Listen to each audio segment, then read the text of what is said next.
Assalamualaikum warahmatullahi wabarakatuh.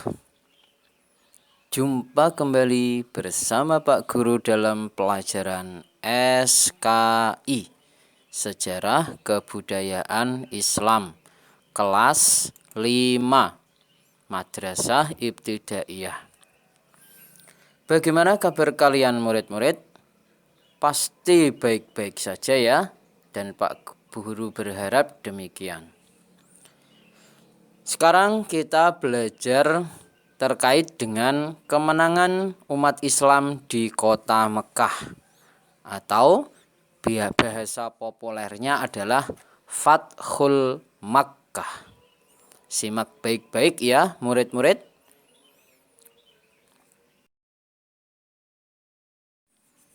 Untuk mengawali belajar kali ini, mari kita membaca Bismillahirrahmanirrahim.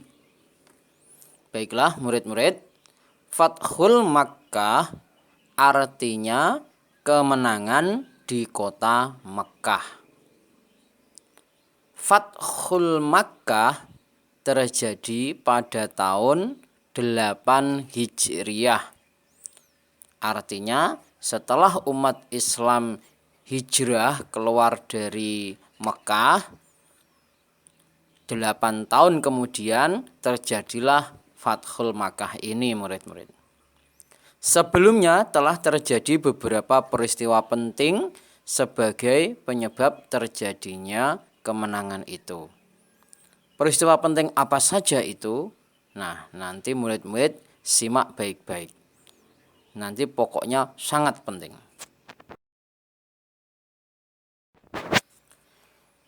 Pada pembahasan kali ini ada 4 pokok pembahasan. Yang pertama adalah sebab-sebab terjadinya Fathu Makkah. Yang kedua adalah cara menghindari pertumpahan darah dalam peristiwa Fathu Makkah. Yang ketiga, strategi Rasulullah Shallallahu Alaihi Wasallam dalam Fathu Makkah. Dan yang terakhir adalah keteladanan Rasulullah Shallallahu Alaihi Wasallam dalam Fathu Makkah. Tetapi kali ini kita hanya akan membahas satu saja, yaitu sebab-sebab terjadinya Fathu Makkah. Karena kita membahasnya satu saja, ini Pak Guru tulis paling besar ya murid-murid, agar murid-murid tidak kemana-mana pemahamannya. Nah, perlu disimak baik-baik ya murid-murid. Pada bulan Dzulqa'dah dan tahun ke-6 Hijriah, bertepatan dengan tanggal 6 Maret 628 Masehi, Rasulullah Shallallahu Alaihi Wasallam bersama 1.400 kaum muslimin hendak berangkat ke Makkah untuk menunaikan ibadah haji dan umroh.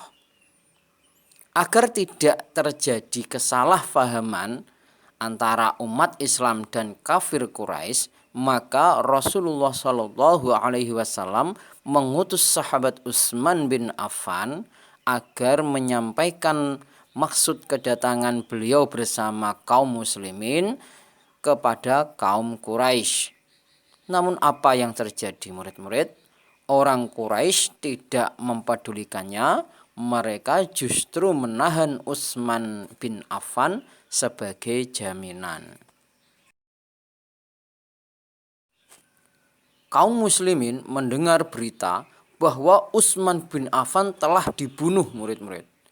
Entah siapa yang menyebarkan berita itu, tetapi sampai ke telinga kaum muslimin di Madinah. Mereka bertekad, maksudnya umat Islam, untuk menuntut balas atas terbunuhnya Utsman. Karena Utsman itu dikabarkan telah dibunuh kaum Quraisy. Mereka berbaiat kepada Rasulullah Shallallahu Alaihi Wasallam. Mereka bersumpah setia untuk membela Allah Subhanahu wa taala dan Rasul-Nya. Mereka juga bertekad akan memerangi kaum kafir Quraisy. Orang-orang kafir Quraisy sangat ketakutan mendengar sumpah setia kaum muslimin tersebut. Mereka melepaskan Utsman. Bahkan mereka telah mengirim seorang utusan bernama Suhail bin Amru untuk mengadakan perdamaian dengan Rasulullah. Karena Islam adalah Islam yang cinta damai, maka ajakan kaum Quraisy itu pun disetujui oleh Rasulullah Shallallahu Alaihi Wasallam. Perjanjian perdamaian tersebut disebut Perjanjian Hudaybiyah. Kenapa murid-murid tahu alasannya? Karena dilaksanakan di desa Hudaybiyah. Isi perjanjian Hudaybiyah adalah ada 4 poin. Yang pertama, kaum muslimin dan kaum Quraisy tidak akan saling menyerang selama 10 tahun. Yang kedua, kaum muslimin tidak diperkenankan memasuki kota Mekah untuk menunaikan ibadah haji dan umroh pada tahun ini, kecuali tahun berikutnya, berarti tahun kedua. Kemudian ketika berhaji atau berumroh tidak boleh membawa senjata dan tidak boleh tinggal di Mekah lebih dari 3 hari. Itu poin yang kedua. Poin yang ketiga, kaum Quraisy yang melarikan diri dari pihak Quraisy kepada Muhammad bin Abdullah supaya dikembalikan. Tetapi jika kaum muslimin yang datang kepada kaum Quraisy tidak boleh dikembalikan. Poin yang keempat, semua kabilah Arab bebas. Jadi suku, ini yang dimaksud kabilah itu adalah suku. Semua kabilah Arab bebas. Bebas apa? Bebas bersekutu dengan kaum muslimin atau kaum Quraisy. Kabilah yang bersekutu dengan salah satu pihak merupakan bagian dari pihak tersebut. Jadi jika bersekutu dengan muslimin berarti termasuk muslimin. Jika bersekutu dengan Quraisy termasuk kelompok Quraisy. Itulah 4 isi dari Perjanjian Hudaybiyah. Memang terlihat tidak menguntungkan umat Islam ya murid-murid. Dari sisi manapun terlihat umat Islam itu sangat dirugikan dengan adanya Perjanjian Hudaybiyah. Bahkan sampai para sahabat itu hampir tidak menyetujui perjanjian itu karena dikira itu sangat tidak menguntungkan umat Islam sama sekali. Mempersempit ruang gerak umat Islam. Tetapi Rasulullah punya insting atau punya strategi atau punya rasa bahwa perjanjian itu sangat menguntungkan. Minimal ada 4 hal yang menguntungkan umat muslim dari perjanjian itu. Yang pertama, dengan adanya perjanjian tidak saling menyerang selama 10 tahun, berarti kaum muslimin mendapat kesempatan untuk melakukan dakwah ke seluruh jazirah Arab tanpa diganggu oleh kaum Quraisy. Ini kan keuntungan karena damai kan. Berarti kaum Quraisy tidak akan mengganggu dakwah umat Islam ke seluruh jazirah Arab. Wah, ini kan poin yang sangat penting kan. Nah, ini ditangkap oleh Rasulullah poin ini. Ini Rasulullah langsung merasa wah ini bagus ini. Nah, poin yang kedua yang menurut Rasulullah sangat menguntungkan adalah dengan diperolehkannya kaum muslimin melaksanakan haji dan umroh walaupun hanya 3 hari, itu pertanda bahwa kaum Quraisy sudah mengakui adanya agama Islam dan adanya kaum muslimin. Berarti kaum muslimin sudah diperhitungkan kekuatannya. Wah, ini jos ini. Yang ketiga, butir perjanjian ketiga memberi peluang pada Rasulullah Shallallahu Alaihi Wasallam untuk memperkuat kaum muslimin. Kenapa kok demikian? Orang-orang yang benar-benar kuat imannya tidak mungkin akan mau bergabung dengan orang kafir, ya kan? Nah, kalau sudah menjadi Islam dan kuat imannya, nggak ngapain bergabung lagi dengan orang kafir, ya kan? Seperti itu. Dan yang terakhir, kafilah-kafilah atau suku-suku yang telah lama ingin bergabung dengan kaum muslimin tidak merasa takut. Mereka tidak takut untuk bergabung karena sudah diberi kebebasan berpihak kepada umat Islam maupun kafir, ya kan? Nah, ini sangat menguntungkan terhadap umat Islam karena kaum-kaum banyak sekali suku-suku yang ingin bergabung dengan orang Islam, dan itu orang Quraisy tidak tahu, murid-murid. Ya. Itulah 4 keuntungan dari perjanjian Hudaybiyah tersebut. Nah, ini biang kerok Quraisy mulai berulah, murid-murid.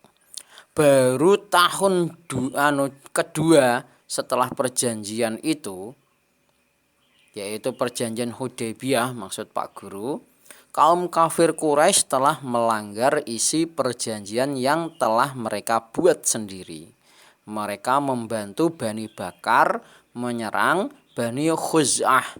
Bani itu suku, murid-murid. Jadi suku Bakar itu malah memerangi suku Khuz'ah dibantu oleh Quraisy. Padahal suku Khuz'ah itu dalam perjanjian sudah diberi kebebasan untuk masuk Islam. Tetapi setelah masuk Islam malah diperangi oleh suku Bakar dibantu oleh orang Quraisy. Nah, ini pelanggaran yang pertama dari orang Quraisy. Sejak masa jahiliyah, Bani Bakar dan Bani Khuz'ah itu tidak pernah damai. Ya, artinya itu musuh bebuyutan ini berarti.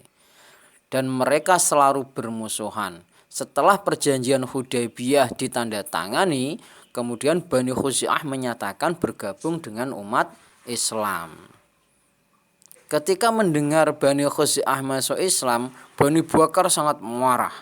Nah, suku Bakar marah, mereka meminta bantuan kepada kafir Quraisy untuk menyerang Bani Khuz'ah.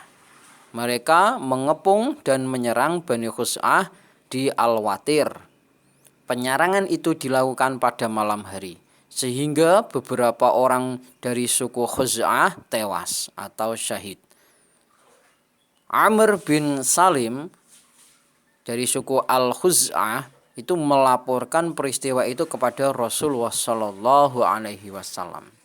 Jadi yang melaporkan itu adalah Amr bin Salim. Ingat-ingat ya murid, Amr bin Salim melapor kepada Rasulullah tentang kejadian tersebut. Nah, mendengar berita itu Rasulullah Shallallahu Alaihi Wasallam segera menyiapkan tidak main-main 10.000 orang pasukan. Mereka akan membantu Bani Khuz'ah untuk menandingi kekuatan Bani Bakar yang dibantu oleh suku Quraisy. Kaum kafir Quraisy merasa ketakutan. Mereka menghentikan bala bantuan kepada Bani Bakar. Abu Sufyan, seorang pemimpin kafir Quraisy, memohon maaf kepada Rasulullah Shallallahu Alaihi Wasallam dan mengharap agar perjanjian itu diperpanjang. Tetapi keinginan Abu Sufyan ditolak mentah-mentah oleh Rasulullah Shallallahu Alaihi Wasallam. Penolakan Rasulullah Shallallahu Alaihi Wasallam bukan tanpa alasan, karena sebelumnya Rasulullah Shallallahu Alaihi Wasallam itu sudah menyampaikan pesan terlebih dahulu atas pelanggaran perjanjian damai kepada kaum Quraisy. Pesan tersebut isinya adalah kaum Quraisy harus membayar diat atau denda karena telah melanggar undang-undang kesepakatan damai.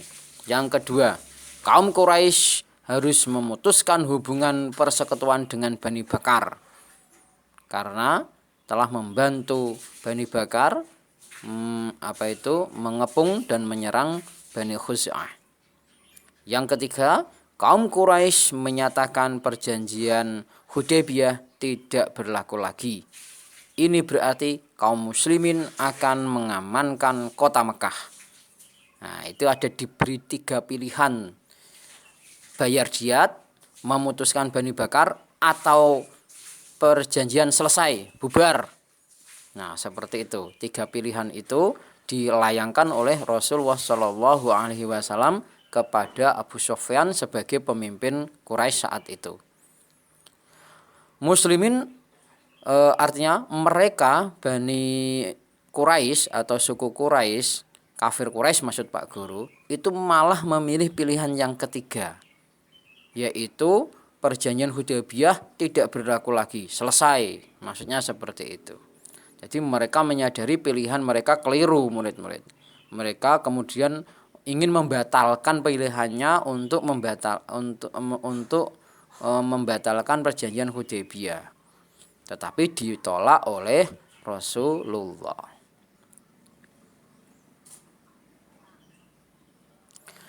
Dan usaha Abu Sufyan untuk berdamai lagi kepada umat Islam itu pun sia-sia, artinya gagal. Kaum muslimin tetap pada pendirian untuk membebaskan kota Mekah. Inilah yang menjadi sejarah Fathul Makkah. Ada 3 hal yang mendasari Fathul Makkah. Yang pertama, kafir Quraisy menahan utusan Nabi yaitu Utsman bin Affan dan menyebarkan berita bohong telah membunuh Utsman bin Affan. Yang kedua, kafir Quraisy melanggar perjanjian damai dengan kaum muslimin dengan membantu Bani Bakar menyerang Bani Khuz'ah yang sudah masuk Islam. Yang ketiga, kafir Quraisy memilih perjanjian damai selesai, sehingga kaum muslimin tidak lagi ada hambatan untuk membebaskan Makkah. Demikian kisah singkat terjadinya Fathul Makkah dan poin-poin yang menurut Pak Guru mendasari terjadinya Fathul Makkah. Semoga murid-murid dapat mengingat peristiwa ini karena peristiwa ini sangat penting untuk umat Islam.